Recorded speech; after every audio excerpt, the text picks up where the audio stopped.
I'm Debbie Reed, and I would like to introduce you to Philadelphia's new cooking cream. It comes in 4 delicious flavors. You'll find it in the refrigerated section of your grocery store. It's thick, it's rich, it's creamy. You can use it in so many ways.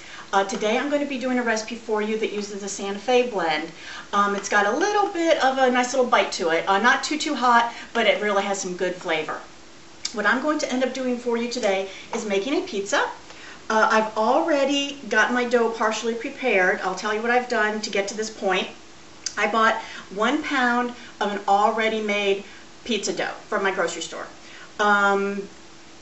You can also, if your grocery store doesn't carry it, you can get it possibly at your local pizzeria, or also in the frozen section of your grocery store. Sometimes they do carry a 1 pound loaf of dough that you could also thaw out and use in the same way. So whatever you can go ahead and come up with, or you could even make it yourself if you're feeling a little energetic. I went ahead and I rolled it out. I sprayed the pizza pan with a little bit of some non-stick spray. Went ahead, put the dough on, pricked it with a fork quite a few times, pre-baked it in the oven for 10 minutes just to get it going. Now at this point we're going to go ahead and top it with the toppings I have here, which I'll explain everything to you, and then finish baking it off in the oven. So the first thing on top of our crust is we're going to use our cooking cream, and you'll see just how nice and thick and rich it is. We're going to put this on and spread it all over, just like you would if it were if it were, say, a regular pizza, and if you were using some pizza sauce, some Italian. We're going to go ahead and get it all over. We're going to use the whole container. You can take it right up to the end. It just makes it that much better. Don't worry about if you go over a little. It is on the pan, so it won't go over in your oven and splatter.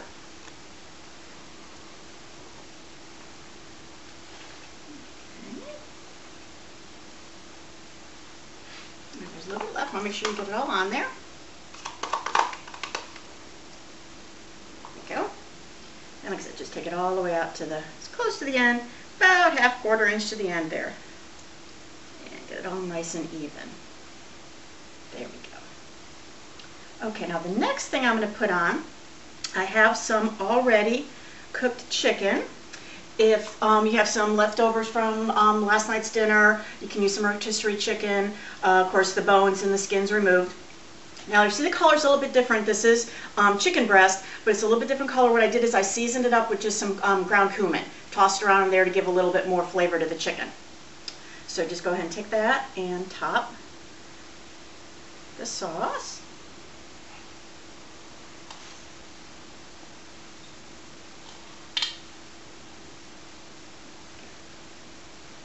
Get it as even as you can,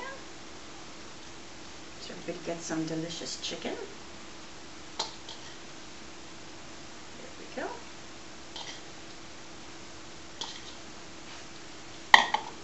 And once you get it all on, you can kind of move it around a little bit. It is going to start sticking to the cooking cream, of course, but you can still kind of move it around a little bit. There we go. Now the next thing I'm going to put on is I have 1 small poblano pepper here. I've, of course, taken the seeds out, and have also taken the little vein in there, not really a whole lot, not as much as there would be in a green pepper. Then you just want to kind of toss them around. And this was a small one. You can use a small one. If they're running big in the grocery store that day, you can just buy the larger one and just use half of it. In fact, I might not even need all of that, but we'll get it all on there because they're really good. And they're not overpowering in the heat. So you don't have to worry about that. Okay, there we go. And the next thing I'm going to do, I'm going to put just a little bit of some fresh chopped cilantro. I'm not going to use all of this right now. I'm probably only going to put maybe about 2 tablespoons or so on. I'm going to save the rest of it for putting it on the top when it's all done and comes out of the oven. There we go. Okay, the next thing I'm going to show you that we're going to put on is some chorizo. Now the chorizo that I have here is more of the dry sausage type. I found it, or you can find it in various places in your grocery store. Sometimes it's in the Hispanic food aisle. My grocery store has it down where the pepperoni, where they keep the pepperoni and the salamis. This type also has, I don't know if you can see it, there's a little bit of a casing on it, so you just want to cut off the end and peel the casing away. And then you just want to slice it up just like if it was a little pepperoni. So we're going to go ahead and put those on next. Again, just like it was just little pepperoni, so just toss them all over.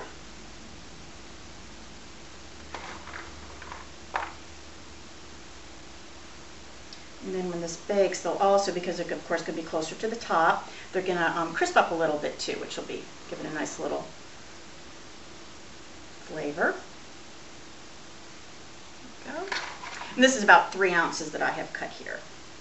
So, there we go. And get those all nice and even so everybody gets some. Alrighty, and next I have some chopped olives. Not everybody likes olives, so really, I mean, if you really don't like them, you don't have to add them at this point, but they do add a nice flavor and also a little bit more different color going on here. So toss those around. There we go. And our last thing, now you notice we didn't add any shredded cheese, so to speak. The cooking cream, of course, has the creaminess and the cheesiness in there, so that is really going to be the base of my cheese and what I'm considering the cheese on the pizza. But I am going to put a little bit of some queso fresco. This comes in a, if you want to call it a block, and it's a crumbling cheese. Just you would break it apart and crumble it just like you would a blue cheese or a feta cheese.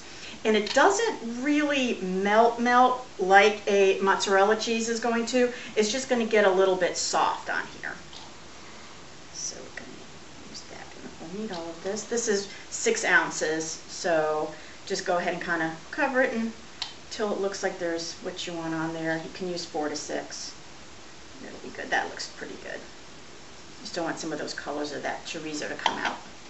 Okay, so there we go. Our pizza is ready to put back in the oven.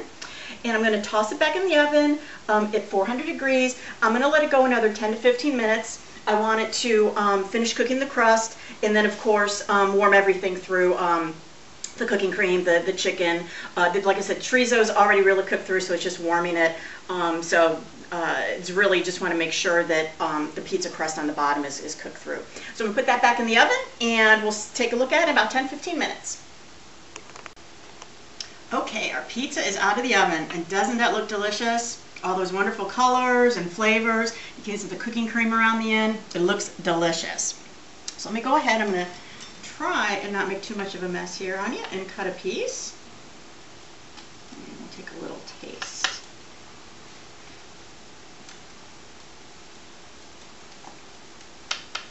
There it goes. Sliding around there. Take a little knife and cut the ends of the crust here. It didn't go quite all the way through.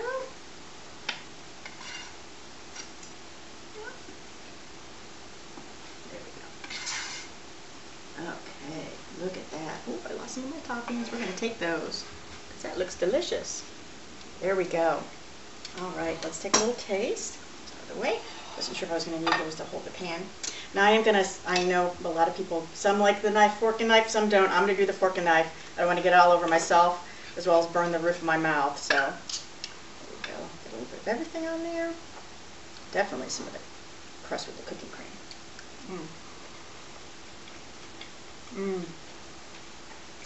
That's really good. You got so many different flavors between the cooking cream and the chicken with the cumin, the poblano pepper, the chorizo. It's really, really good. I think you're going to really love that. So give it a try. Definitely look for the Philly cooking cream in your grocery store, the refrigerated section. Hopefully it's out in your store now. If not, hopefully it will be soon. Enjoy it, and please try my recipe. You're going to love it. Thank you.